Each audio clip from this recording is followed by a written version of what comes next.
Kahinabahaba ng posisyon sa impeachment court din ang tuloy. Matapos ang ilang buwang pagsusubaybay sa mga reklamo laban kay VP Sara sa Kamara, formal nang nag-convene ang Senado para sa kanyang paglilitis. Narito ang agenda report ni Hannah T. Live din mula dito sa Senado. Hannah, ano na ang update sa pagsisimula ng impeachment trial today? Nag-convene na ang Senado bilang impeachment court nang walang kudeta o pagpapaalis kay Senate President Alan Peter Cayetano sa pwesto. Yan ay kasunod ng umugong na Senate coup matapos ang mga nangyaring insidente nitong nakaraang linggo. Pasado alas 3:30 kanina, opisyal nang nag-convene ang impeachment court at mag-i-issue ng writ of summons kay VP Sara. May 10 araw ang bise para sagutin ang articles of impeachment laban sa kanya, habang 5 araw naman ang binigay sa panig ng House Prosecution. Nahaharap ang bise sa mga alegasyong maling paggamit ng confidential funds at pagbabanta sa mga opisyal ng gobyerno. Corina, nag-convene bilang impeachment court gaya ng inaasahan, ayon na rin sa naunang pahayag ni SP Alan. Failed coup naman kung ituring ang mga ugong na palit liderato sa kabila ng mga panawagang umalis sa pwesto si Cayetano.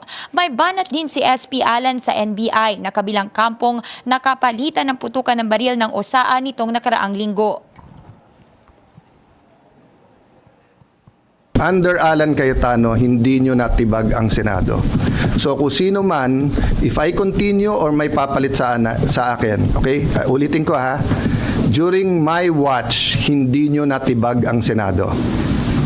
Now, kung if I remain or kung papalitan ako, sana hindi matibag ang Senado. Kasunod ng barilan, nakalabas ng Senate premises si Senator Bato de la Rosa pasado alas 2:30 ng madaling araw ng Huwebes. Kasama umano si Senator Robin Padilla na sumulpot naman ngayong araw sa Senado. Sa harap ng mga panawagang bumaba sa pwesto, sabi ni SP Alan, dati pa naman daw niyang naririnig ito.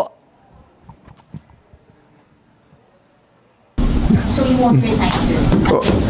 There's no reason to Diba? Many of those who are calling for my resignation are political operators. Dati na silang may meaning, nung nasa DFA ako, resign Alan. Nung nasa Speaker's Office ako, resign Alan. Nung minority leader ako, resign Alan. Nag-ano lang ngayon, nag-echo lang ngayon dahil nga sa mga pangyayari. But for me, it's concerted effort from day one to get me out because they want someone they can control. Ayon sa informant ng BNC, bigo umano ang tangkang patalsikin si SP Alan matapos hindi magkasundo ang kampo ni na dating Senate President Tito Soto at Senator Cheese Escudero sa planong realignment sa loob ng Senado. Umabot na raw sa posibleng 16 na boto ang mga nag-uusap na senador, pero naging problema ang tanong kung sino ang mamumuno sakaling mabuo ang bagong majority. Giit umano ng grupo ni Escudero, kailangang may garantiyang maibabalik siya bilang Senate President, pero hindi raw ito katanggap-tanggap para sa ilang kaalyado ni Soto. Kaya tuluyang naalis o nawala ang negosasyon. Matatandaang umalis sa pwesto si Escudero bilang SP sa gitna ng flood control scandal, kung saan isa siya sa mga umano'y bahagi ng kickback scheme, pero itinanggi na rin ito ng senador. Sa ngayon, Corina, inorganize ni Cayetano ang Senado matapos mag-convene bilang impeachment court, kung saan may committee chairmanships na rin na inanunsyo sa plenaryo ngayong hapon. Kay Senator Bongo mapupunta ang Committee on Health and Sports.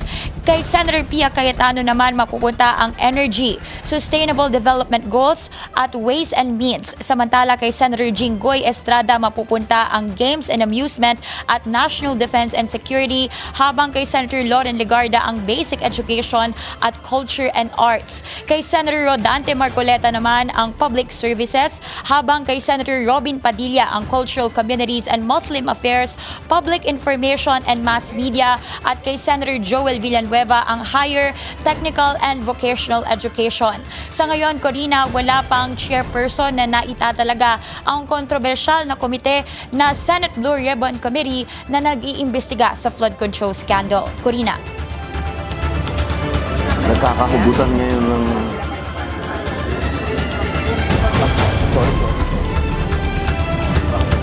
Nagkakahugutan.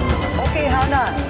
Narinig ko rin yan kanina tungkol dito sa sinasabing hindi natuloy yung pinag-uusapan kagabi pa tungkol sa Senate presidency na kung sakaling sila ay nagkasundo-sundo ayon sa kagustuhan ng dating Senate President na si Senator Chis Escudero ay magkakapalitan sana. Pero hindi yan nangyari today at yan ay alinsunod din sa iyong narinig, Hana. Pero may pahayag na ba ang kampo ni VP Sara sa mga pangyayari? Meron silang opisyal na pahayag pagdating doon sa writ of summons na ihahain nga ng Senate Impeachment Court sa kanya kaugnay ng mga paratang sa Articles of Impeachment. Sabi ng kampo ni VP Sara or ng defense team, na-note naman nila na nag-convene na nga as an impeachment court ang Senado at they will comply and file the appropriate response in accordance with the Constitution and applicable rules. At bilang out of respect umano sa magiging proseso at hindi na muna sila nagbigay ng pahayag pagdating nga doon sa iba pang mga issue kasama yung nangyaring Senate coup at insidente sa Senado nitong nakaraang linggo. So merong 10 days etong si VP Sara para sagutin etong ang writ of summons na hinain ng Senate Impeachment Court. Balik sa'yo, Corina. Maraming salamat, Hana D. Nag-uulat ang live mula rin dito sa Senado. Manatiling nakatutok sa Bilyonaryo News Channel. Sumubaybay sa aming social media accounts at mag-subscribe sa aming YouTube channel para sa mga bago at eksklusibong balita.